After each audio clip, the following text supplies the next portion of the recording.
প্রিয় ভাই, আমার সন্তান, তোমরা যাদের বয়স 16 বছর, তুমি আমার ছেলে, আমার সন্তান। আমার প্রথম সন্তানের বয়স 16 বছর, অতএব 16 থেকে নিচে তুমি আমার সন্তান। আমার দ্বিতীয় সন্তানের বয়স 14 বছর, আমার তৃতীয় সন্তানের বয়স 9 বছর, আমার চতুর্থ সন্তানের বয়স 4 বছর। অতএব 16 থেকে নিচে যারা আমার সন্তান, তুমি এর চাইতে বড় যারা আরেকটু, তোমরা আবার ছোট ভাই। আমি তোমার বড় ভাই হিসেবে বললাম, আমি তোমার বাপ হিসেবে বললাম। এমন বিবেক, নারী দেখে, চুরি দেখে অশ্লীলতা করি, উলঙ্গ দৃশ্য দেখে দোস্ত বন্ধ করে দিও না। দিন যেন মরে না যায়, দিন যেন মরে না যায়। চাহিদা পূরণ হবে না, মোবাইলের বাড়ি চাহিদা পূরণ করতে পারে না। রাস্তার নর্তকী চাহিদা পূরণ করতে পারে না, ক্ষতি করে, শরীর নষ্ট করে, নাপাক করে, যৌবনের ক্ষমতা নষ্ট করে, যৌন সক্ষমতা নষ্ট করে।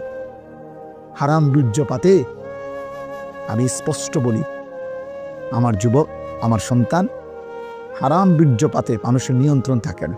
স্বামী স্ত্রীর মিলনে মানুষের নিয়ন্ত্রণ থাকে, কারণ ও তো আমার স্ত্রী, বিবাহিত। একদিনে শেষ করলে তো জরুরি না, বুঝেন নাই? কারণ আমি তো জানি আমার বিবি, কিন্তু অসভ্য চরিত্রহীন, ওর কোনো নিয়ন্ত্রণ থাকে না, বুঝেন নাই? ওর কোনো নিয়ন্ত্রণ থাকে না। এই জন্য সে তার বীর্যপাত, যৌন চাহিদা পূরণের ক্ষেত্রে কোনো নিয়ন্ত্রণ বুঝে না, সিস্টেম বুঝে না। এই জন্য কখনো হাত, কখনো নাপাক লজ্জাস্থান, কখনো অস্থির ছবি, কখনো উলঙ্গ দৃশ্য, কোনো বেহায়া নারী, কোনো অসৎ বন্ধুর হারাম সম্পর্ক, কোনো না কোনোভাবে নিজের যৌন চাহিদা নষ্ট করে ফেলে। একদিন অসল, অপদার্থ, অকর্মণ্য একটা দুর্ভাগ্য বদনসিব সন্তান হয়ে দুঃখে দুঃখে মরে। যদি কারো বিশ্বাস না হয়, আমার সাথে চলো।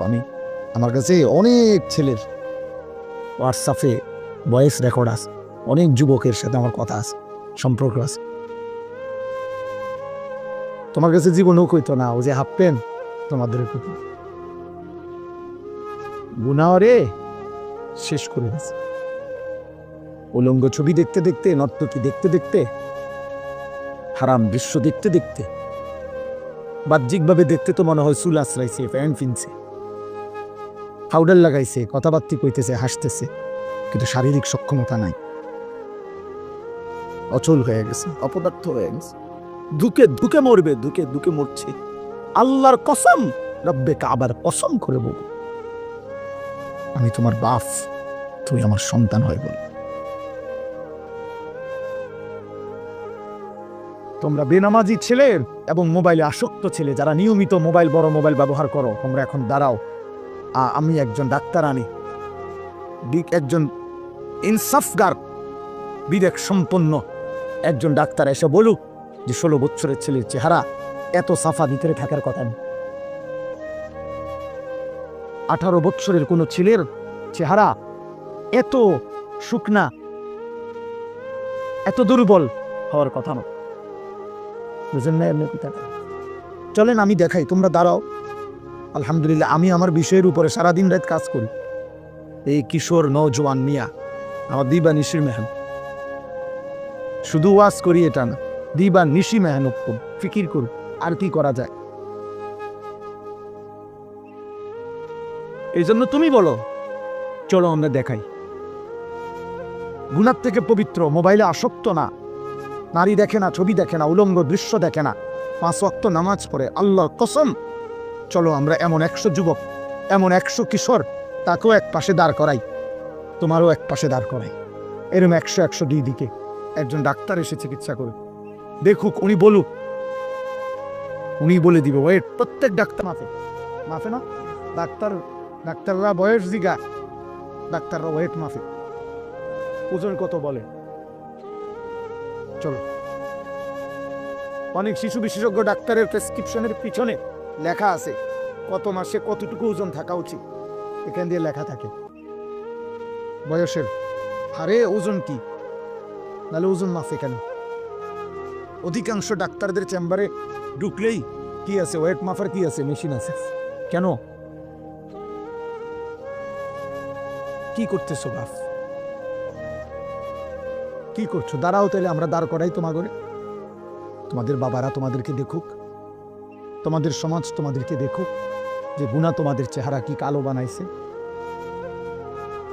বেনামাজি জীবন তোমাদেরকে কি পরিমাণ বিভৎস চেহারা বানাইছে। কারে দেখো আব্বা? মোবাইলে কার ছবি দেখো? তোমার মা? ওই নারী তোমার মা? এই বেহায়া, যাকে দেখো ওই বেহায়া নারী ও তোর মা?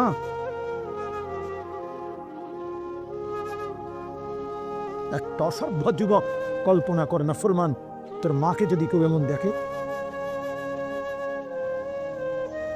তোর বোনকে যদি কেউ এমন দেখে, তোর বিবাহিত স্ত্রীকে যদি কেউ এমন দেখে, তোর কন্যাকে যদি এমন কেউ দেখে, তোর ফুফিকে যদি কেউ এমন দেখে, তোর খালাকে যদি কেউ এমন দেখে, আল্লাহর কসম এটা নবীজি সাল্লাল্লাহু আলাইহি সাল্লাম হাদিসে, নবীজি, আমি এটা নিজের থেকে বলি নাই, নবী এক যুবককে এটা বলছে। নবীজির জামানায় এক যুবক নবীজির কাছে জিনার বেবিচারের অনুমতি চাইছিল। ইজান লি বিজিনা, হাদিসের সব এই কিতাব আমার গাড়িতে আছে, ওয়ালা তাকরাবুজ জিনা, এই নামে আমার কাছে একটা কিতাব আছে মোটা, ও কিতাবে আছে। যুবক বলছি, ইয়া রাসূলুল্লাহ, আমাকে জিনার বেবিচারের লজ্জাস্থানের হারাম ব্যবহারের অনুমতি দেন। নবীজি বলছে, যুবক শোনো তো। নবীজি তাকে তখন 5টা কথা বলছে। আফাতুহিব্বুহু লি উম্মিক, আফাতুহিব্বুহু লি ইবনাতিক, আফাতুহিব্বুহু লি উখতিক, আফাতুহিব্বুহু লি আম্মাতিক, আফাতুহিব্বুহু লি খালাতিক। যুবক, তুমি কি পছন্দ করো তোমার মায়ের সাথে কেউ জিনা করুক, তোমার মেয়ের সাথে কেউ জিনা করুক, তোমার বোনের সাথে কেউ জিনা করুক, তোমার খালার সাথে কেউ জিনা করুক, তোমার ফুফির সাথে কেউ জিনা করুক? আল্লাহর কসম ছেলেরা, ওই যুবক বারবার চিৎকার দিয়া বলছে, লা ইয়া রাসূলুল্লাহ, লা লা লা লা লা, না না না না নবী, আমার মায়ের সাথে জিনা করা আমি মেনে নেব না, আমার মেয়ের সাথে না, আমার বোনের সাথে না, আমার খালার সাথে না, আমার ফুফির সাথে না। আল্লাহর নবী বললেন, ওয়ালান নাসু লা ইউহিব্বুনাহু লিউম্মাহাতিহিম ওয়া বানাতিহিম ওয়া খালাতিহিম ওয়া আম্মাতিহিম ওয়া আখাওয়াতিহিম। তাহলে যুবক, কোনো মানুষও চায় না তার মায়ের সাথে কেউ জিনা করুক, তার মেয়ের সাথে কেউ জিনা করুক, তার বোনের সাথে কেউ জিনা করুক, তার ফুফুর সাথে কেউ জিনা করুক, তার খালার সাথে কেউ জিনা করুক। এই নাফরমান যুবক, তুমি যার সাথে জিনা করতে চাচ্ছ, যার উলঙ্গ ছবি দেখছো, সে তো কারো মা, সে তো কারো বোন, সে তো কারো স্ত্রী, সে তো কারো খালা, সে তো কারো ফুফি। ওই মানুষটা তো তোকে মেনে নিবে না রে বাপ।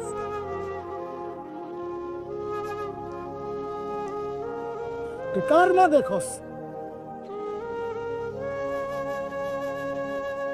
কার মতো চেহারা বানাইছো তুমি? বেনামাজি ছেলেরা দাঁড়াও, দাঁড়া বেটা, দেখি তোদেরকে বেটা। ইনসান এটাকে বলে? মুসলমানের বাচ্চা মনে হয়? মুসলমানের ঘরে জন্ম নিছ? দাঁড়াও, এখন এলে আমি দাঁড় করাই, আমার অনুমতি দেন, আমি দাঁড় করাই। বেনামাজি অসতের চেহারা তো দেখলেই চেনা যায়। বেনামাজি তো অসভ্য, বেনামাজি তো গাদ্দার, এই গাদ্দাররে তো দেখলেই চেনা যায়। বেনামাজি তো বিয়াদব, বেনামাজি তো মুতাকাব্বির, বেনামাজি রাজিম, এমন অভিশপ্ত, এমন বিতাড়িত, মূলত যাকে পাথর মেরে তাড়িয়ে দেওয়া উচিত। শয়তানকে রাজিম কেন বলে? আল্লাহ যেদিন সিজদা দেয় নাই, কোরআন শরীফ আছে, সেদিনই আল্লাহ তাকে বলছে ফখরুজ ফাইন্নাকা রাজিম।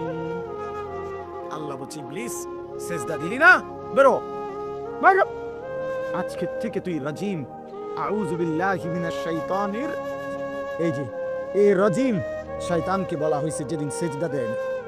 আর রাজিম বলে কাকে? শোনো ভাইয়া, তাফসীরের মধ্যে আছে, রাজিম মানে হলো ওই ব্যক্তিকে, ওই সত্তাকে বলে রাজিম যাকে মূলত পাথর মেরে মেরে তাড়িয়ে দেওয়া উচিত। আল মাতরুদ, যাকে বিতাড়িত করে দেওয়া উচিত। এই জন্য অর্থটাই এটা বলে যে আমি বিতাড়িত শয়তান হতে আল্লাহর কি চাচ্ছি এ বিতাড়িত শব্দের আরবি কি? রাজিম, যাকে পাথর মেরে বিতাড়িত করে দেওয়া, এই সমাজচ্যুত করা উচিত। এই জন্য রজম এই তাফসীরে আছে, আমি নিজে পড়ছি।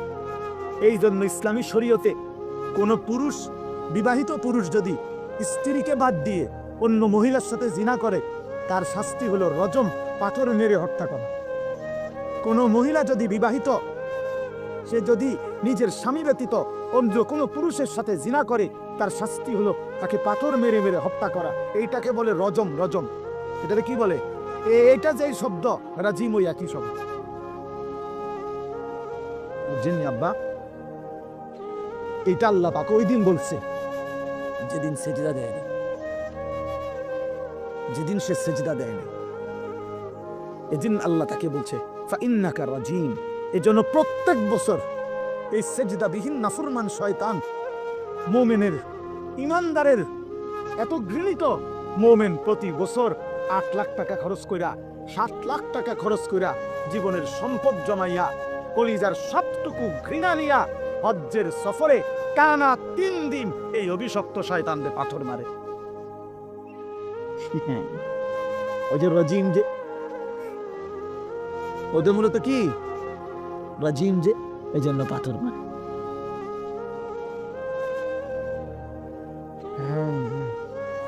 এই জন্য মূলত তো বেবিচারী পুরুষ নারী বিবাহিত পরে পাথর মেরে হত্যা করার বিধান শুনি। এবং আল্লাহ বলছে সাবধান, জিনার শাস্তি, বেবিচারের শাস্তি প্রয়োগ করতে গিয়ে 2টা কথা আল্লাহ কঠোরভাবে বলছে কোরআনে। 1 নাম্বার হলো ওয়ালা তাখুজকুম বিহিমা রাফাতুন ফি দীনিল্লাহ।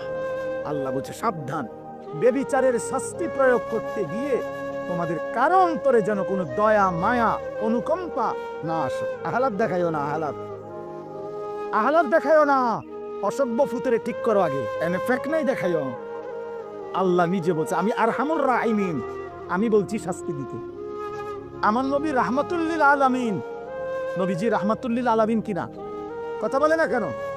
সেই নবী সাল্লাল্লাহু আলাইহি সাল্লাম তার হায়াতে মদিনার জমিনে তিনি নিজ অনুমতিতে সাহাবাই কেরামের মাধ্যমে ব্যভিচারী পুরুষকে পাথর মারাইয়া হত্যা করাইছেন, ব্যভিচারী নারীকে পাথর মারিয়ে হত্যা করেছেন, মাইজ ইবনে মালিক আসলামীকে পাথর মেরে হত্যা করাইছেন, গামেদিয়া গোত্রের একজন নারীকে, ইমরাআতে গামেদিয়াকে পাথর মেরে হত্যা করাইছেন।